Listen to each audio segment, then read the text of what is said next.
What is up mga ka-bike bro? So nandito sa harap natin ngayon yung pinakabagong labas ni Speed 1 na hydraulic brakes. December 2024 nila to ni-release. Speed 1 Soldier 2 4-piston hydraulic brakes ni Speed 1. So i-check natin to. Check natin yung specs ng hydraulic brakes na to mga ka-bike bros. At mamaya titignan natin yung weight niya tsaka kung magkano ba yung price na itong hydraulic brakes na to mga ka-bike bros. So yung materials na ginamit dito mga ka-bike bros ay aluminum na siya. No, i-check natin. Yan. Yan. So, nakikita nyo, hindi na dumidikit yung magnet natin. Same dito sa lever. Yan, makikita nyo. Yan. Hindi na magnetic yan. So, purong alloy na yan mga ka-bike bros. Kahit itong pinaka-clamp niya, alloy na din yan mga ka-bike bros. Ang steel na lang dito mga ka-bike bros ay itong mga bolts niya. Yan. Yan, yung mga bolts. Yan, steel. Pero itong pinaka niya, body, alloy na, tsaka itong pinaka lever niya mga ka-bike bros, alloy na din yan. At ang pagkakagawa dito mga ka-bike bros ay CNC na to. So CNC made na to, machine made na to, tsaka computer made na siya. Kaya kung makikita nyo yung details niya mga ka-bike bros, yan, makikita nyo. Lightweight siya. Lightweight yung design niya. Nilagyan nila dito ng mga hollow area para mas gumaan yung brake set na to mga ka-bike bro. So mineral oil din ang ginagamit dito mga ka-bike bro. Same with Shimano, mineral oil din. So pwede din gamitin dito. At saka may kita nyo, meron din siya ditong bleeding port. Yan. So pwede nyo siyang i-bleed, re-bleed o i-refill yung kanyang hydraulic oil dito. So yan, may bleeding port siya.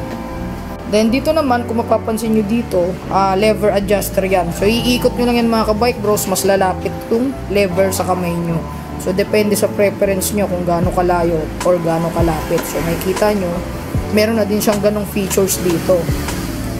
At makikita nyo rin dito sa kanyang clamp mga ka-bike bros, clamp and clamp nyo na lang siya, madali na lang. Kasi dito may allen screw dito, once na na-release nyo to, pwede nyo na yan diretso isalpak sa mga handlebar nyo. At itong clamp na to mga ka-bike bros, alloy na din yan. I-check nyo natin. Alloy na din yan, kaya magaan na. So napakagandang feature no, kasi napakadaling baklasin ng hydraulic brakes kung kailangan i-maintain. Hindi na kailangan idulas sa buong handlebar o isuksok sa buong handlebar. So napaka-convenient yan mga ka-bike bros. May tatlong colorway pala ito mga ka-bike bros, itong hydraulic brake set ni Speed 1. Itong chine-check natin ngayon, ito yung black color nila with titanium lever. Meron din silang pure titanium tsaka purple. So para sa akin ito yung pinakamalupit na kulay, itong black na to. Tapos tingnan nyo yung lever nya, titanium yung kulay, diba? Isa din sa napansin kong features na itong brake lever nitong Speed 1. So textured siya, so hindi siya madulas no. Pagka nag-press kayo ng brake, pag inigaan nyo yung preno nyo, hindi siya madulas. Tsaka, mas lightweight siya. Kasi, may kita nyo, pinutasan nila. So, magre-reduce ng weight yan mga ka-bike bros. So, yun mga ka-bike bro, yung kanyang brake lever design. Punta naman tayo mga ka-bike bro sa design ng kanyang caliper, kanyang brake caliper. So, tara, check natin. At ito na nga mga ka-bike bros, yung kanyang brake caliper. Material din na ginamit sa pagbuo na itong brake caliper na to ay aluminum din mga ka-bike bros. 6061 and CNC na din. So machine cut siya. Pangkita talaga yung details, no? Detalyado yung pagkaka-design ng brake caliper nito mga ka-bike bros. At kung mapapansin nyo rin, naka flat mount. Yan, flat mount. Dalawa yan, kung hindi flat mount, post mount, pero ito naka flat mount siya. Yan. So pwede kayong gumamit ng adapter kung anong compatible sa mounting ng inyong mga bike. So yan. Ito, pero itong brake set na to, naka flat mount. At kung mapapansin nyo din, yan, mga ka-bike bros, quad piston na to mga ka-bike bros, or 4 na piston na ang preno na to mga ka-bike bros. So napakalakas na nun mga ka-bike. Though hindi pa natin na-try ito, pero just isipin mo lang 4 piston. So halos kasing lakas na ito yung preno ng Shimano Deore or Deore XT na 4 piston. Yan, 4 piston yan, kabilaan. So yan, 1, 2, then dito sa kabila 3, 4. So quad piston yan mga ka-bike bros.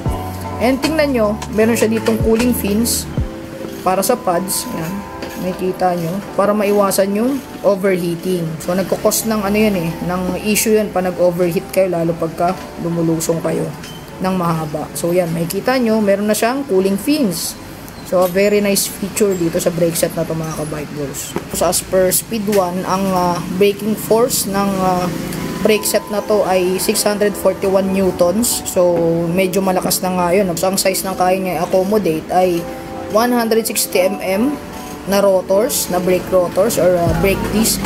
160 mm to 220 mm. So, malaki na yon yung mga pang downhill na yun, tsaka pang XC na bike. So, yan. Napaka-solid mga ka-bike bro. So, ganun yung range ng kaya niyang accommodate. 160 to 220 mm na rotor disc.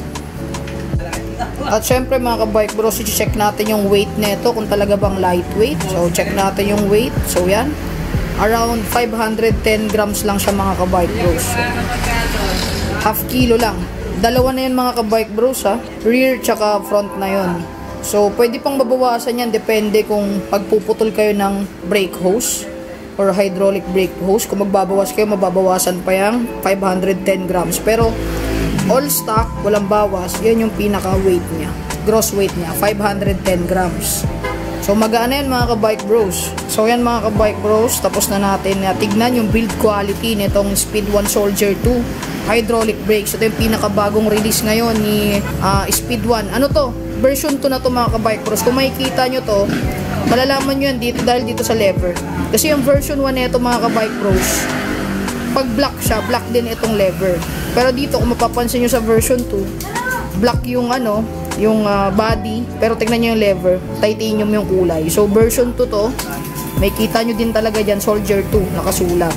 So, ang SRP nito mga ka-bike bros, dito sa ating shop, sa JB789 Bike Shop ay 3,850 pesos. At pag subscriber ko kayo mga ka-bike bros, may discount pa yan up to 3,650 pesos.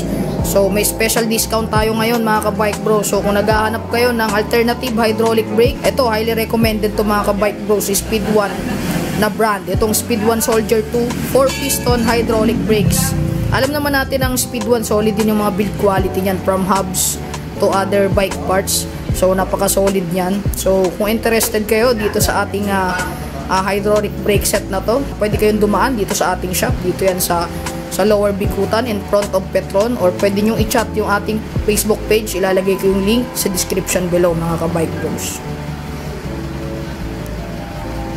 At yan mga ka-bike bros, kung nakatulong sa inyo yung vlog natin for today, please don't forget to hit like and subscribe. At syempre, kita-kita tayo on our next vlog mga ka-bike bros.